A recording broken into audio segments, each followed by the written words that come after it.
Chapter 3 हमारे पास है first year का फिजिक्स का। और उसमें जो हमारे पास नेक्स्ट टॉपिक आता है वो है Newton laws of motion. Newton laws of motion है हमारे पास जी। बड़े इंपॉर्टेंट लॉज हैं ये हमारे पास फिजिक्स के अंदर जी। इनके हमारे पास सबसे पहले हम ये बताते हैं कि जो न्यूटन लॉज ऑफ मोशंस हैं ये हमारे पास एम्पेरिकल लॉज हैं। अब ये एम्पेरिकल लॉज कौन से होती हैं? इसका मतलब ये कि ये हमारे पास ऐसे लॉज हैं जिनका हमारे पास एक्सपेरिमेंटल प्रूफ तो है लेकिन थ्योरेटिकल प्रूफ नहीं है। तो ऐसे लॉज जिनका एक्सपेरिमेंटल प्रूफ हो लेकिन थ्योरेटिकल प्रूफ ना हो, ऐसे लॉज को हम लोग एम्पेरिकल लॉज का नाम दे देते हैं। और ऐसे फार्मूला जो एक्सपेरिमेंटली प्रूफ किए जाएं लेकिन थ्योरेटिकली उनका कोई प्रूफ ना हो, तो ऐसे फार्मूला को भी हम लोग एम्पेरिकल फार्मूला का नाम दे देते हैं। तो जो हमारे पास न्यूटन लॉज होती हैं ये हमारे पास एम्पेरिकल लॉज कहलाते हैं। So these laws of motions have experimental proof but have no theoretical proof. उसके अलावा ये जो लॉज होते हैं न्यूटन के जितने भी लॉज हैं ये मैक्रो ऑब्जेक्ट्स के लिए वैलिड होते हैं। मतलब ऐसे ऑब्जेक्ट्स जो बड़े साइज के ऑब्जेक्ट्स होते हैं और उनकी स्पीड हमारे पास कम होनी चाहिए। ऐसे ऑब्जेक्ट जिनकी स्पीड काफ़ी ज़्यादा होती है उनके लिए ये लॉज हमारे पास वैलिड नहीं होते। मिसाल के तौर पर अगर कोई आपसे ये कहे कि क्या आप न्यूटन लॉज को इलेक्ट्रॉन्स के लिए यूज़ कर सकते हैं, इलेक्ट्रॉन अगर किसी स्पीड के साथ मूव कर रहा है तो क्या आप उसके अंदर इसको यूज़ कर सकते हैं, तो हम कहते हैं नहीं, क्योंकि इलेक्ट्रॉन का जो साइज़ है वो काफ़ी छोटा होता है, वो हमारे पास माइक्रो ऑब्जेक्ट्स के अंदर आ जाता है और उसकी जो स्पीड है वो भी काफ़ी ज़्यादा होती है। तो उस वजह से हम लोग न्यूटन लॉज को उनके अंदर स्टडी नहीं करते। न्यूटन के बेसिकली तीन लॉज हैं। जो फर्स्ट लॉ है वो हमारे पास ये है जी कि कोई भी ऑब्जेक्ट अगर वो रेस्ट में है तो वो स्टिल रेस्ट में रहेगा, और अगर कोई ऑब्जेक्ट मूव कर रहा है तो वो स्टिल मोशन में रहेगा जब तक उसके ऊपर कोई एक्सटर्नल फोर्स एक्ट नहीं करती। So a body at rest will remain at rest and a body moving with uniform velocity will continue to do so unless acted upon by some unbalance external force. मतलब अगर कोई object है तो वो still rest में रहेगा उस time तक जब तक उसके ऊपर कोई एक्सटर्नल फोर्स एक्ट नहीं करती, और अगर कोई ऑब्जेक्ट मोशन में है तो वो स्टिल मोशन में रहेगा जब तक उसके ऊपर कोई एक्सटर्नल फोर्स एक्ट नहीं करेगी जी। ये हमारे पास कहलाता है न्यूटन फर्स्ट लॉ। और इसी की मदद से ही हम लोग डिस्कस करते हैं इनर्शिया को। अब इनर्शिया क्या होता है? हम कहते हैं कि इनर्शिया किसी भी बॉडी की वो प्रॉपर्टी होती है जो उसकी स्टेट को मेंटेन रखती है। अगर कोई ऑब्जेक्ट रेस्ट में है तो इनर्शिया की कोशिश यही होगी कि ये ऑब्जेक्ट रेस्ट में रहे। अगर कोई ऑब्जेक्ट मूव कर रहा है तो इनर्शिया की कोशिश यही होती है कि ये ऑब्जेक्ट मोशन में रहे। तो जो भी ऑब्जेक्ट की स्टेट होती है चाहे वो रेस्ट की हो चाहे वो मोशन की हो, तो इनर्शिया की कोशिश यही होगी कि ये स्टेट इसकी मेंटेन रहे। तो जो न्यूटन फर्स्ट लॉ है उसके अंदर भी बेसिकली हम लोग इसी चीज़ को ही डिस्कस कर रहे होते हैं। जो हम लोग अपनी फोर्स अप्लाई करते हैं ऑब्जेक्ट की स्टेट को चेंज करने के लिए, तो बेसिकली हम लोग वो फोर्स इनर्शिया के अगेंस्ट ही अप्लाई कर रहे होते हैं। So the property of an object due to which it oppose any change in its state of rest or uniform motion is referred to an object inertia। किसी भी object की वो property जो उसकी स्टेट को मेंटेन रखती है, अगर आपको उसकी स्टेट को चेंज करना पड़े तो आपको उसके अगेंस्ट वर्क करना पड़ता है, फोर्स लगानी पड़ती है। यही हमारे पास इनर्शिया कहलाता है। इनर्शिया बेसिकली डायरेक्टली रिलेट करता है मैस के साथ। ये मैस की क्वांटिटेटिव नेचर है।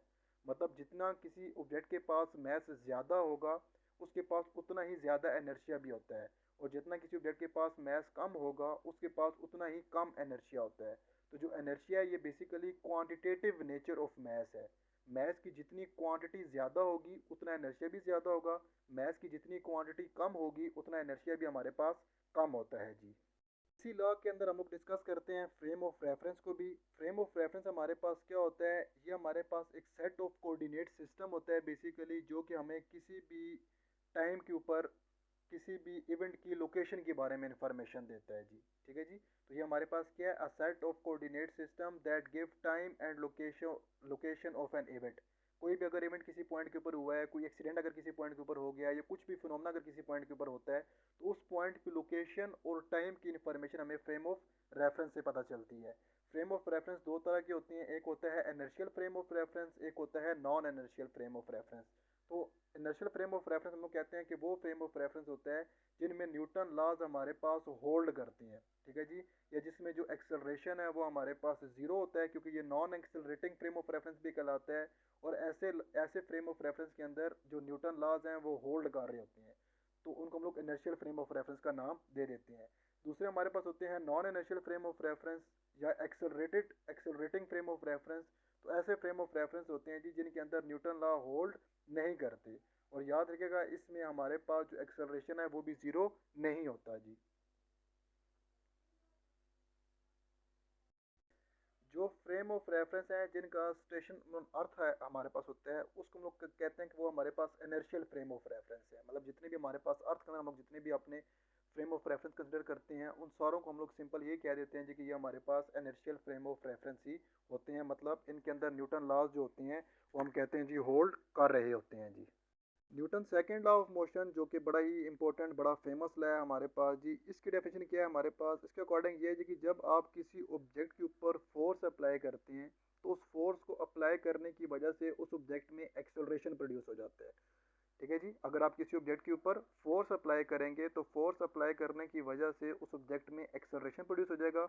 जो एक्सेलरेशन प्रोड्यूस होगा ये उस फोर्स के डायरेक्टली प्रोपोर्शनल होगा, और जिस ऑब्जेक्ट में ये प्रोड्यूस होगा उस ऑब्जेक्ट के मास के इन्वर्सली प्रोपोर्शनल होता है।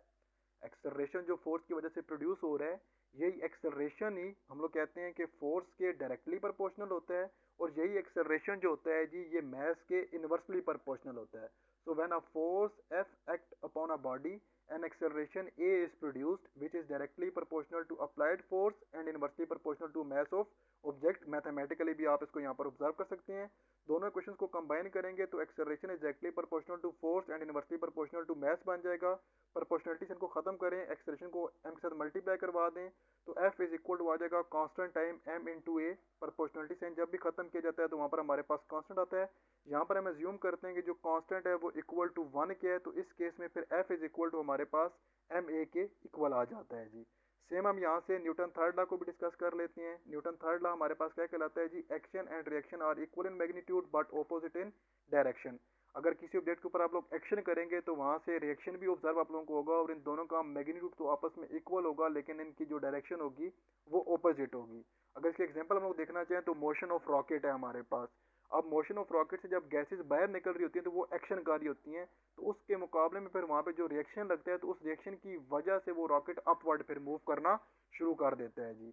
जो की पॉइंट इसमें समझने वाला है वो यही होता है कि हम कहते हैं कि एक्शन और रिएक्शन कभी भी एक बॉडी नहीं करती। एक बॉडी एक्शन करेगी, जो दूसरी बॉडी जिसके ऊपर ये एक्शन हो रहा होगा वो बॉडी फिर आगे से रिएक्शन करती है। कभी भी एक सिंगल बॉडी एक्शन और रिएक्शन दोनों नहीं कर रही होती जी। नेक्स्ट हमारे पास इस चैप्टर के अंदर जो मोस्ट इंपॉर्टेंट टॉपिक है जी मोमेंटम है। मोमेंटम हमारे पास क्या होता है, हम कहते हैं कि किसी भी ऑब्जेक्ट के अंदर कितनी क्वांटिटी ऑफ मोशन है। तो quantity of motion in a body is called momentum. अगर किसी ऑब्जेक्ट के पास मोशन की क्वांटिटी ज़्यादा है तो उसका ये मतलब है जी कि इसके पास मोमेंटम ज़्यादा है। और अगर किसी ऑब्जेक्ट के पास मोशन की क्वांटिटी कम है, कम मोशन की अमाउंट है, तो उसका ये मतलब है कि इसके पास मोमेंटम कम होता है। आप अगर मैथमेटिकली इसको ऑब्जर्व करना चाहेंगे तो हम लोग ये कहते हैं कि it is product of mass and velocity, क्योंकि ये हमारे पास एक वेक्टर क्वांटिटी है तो इसके ऊपर हम लोग एरो हेड यूज़ करते हैं, और साथ यूज़ कर लेते हैं एरो हेड वेलोसिटी के ऊपर भी। साथ हम ये कह देते हैं कि मोमेंटम को हम रिप्रेजेंट करते हो कैपिटल P के साथ विद एन एरो हेड। याद रखिएगा मोमेंटम क्योंकि हमारे पास एक वेक्टर क्वांटिटी है तो हम लोग कहते हैं कि इसकी डायरेक्शन भी उसी तरफ होगी जिस डायरेक्शन में हमारे पास वेलोसिटी की डायरेक्शन होती है। तो वेलोसिटी की direction is exactly equal to momentum की डायरेक्शन के जी। यहाँ पे अगर आप लोग इसके यूनिट्स देखना चाहें तो यूनिट्स हमारे पास बन जाते हैं किलोग्राम मीटर पर सेकंड या फिर न्यूटन इंटू सेकेंड हमारे पास बन जाते हैं। डायमेंशन अगर हम लोग इसकी ऑब्जर्व करना चाहें तो वो हमारे पास बन जाती है जी MLT -1 are the dimension of momentum.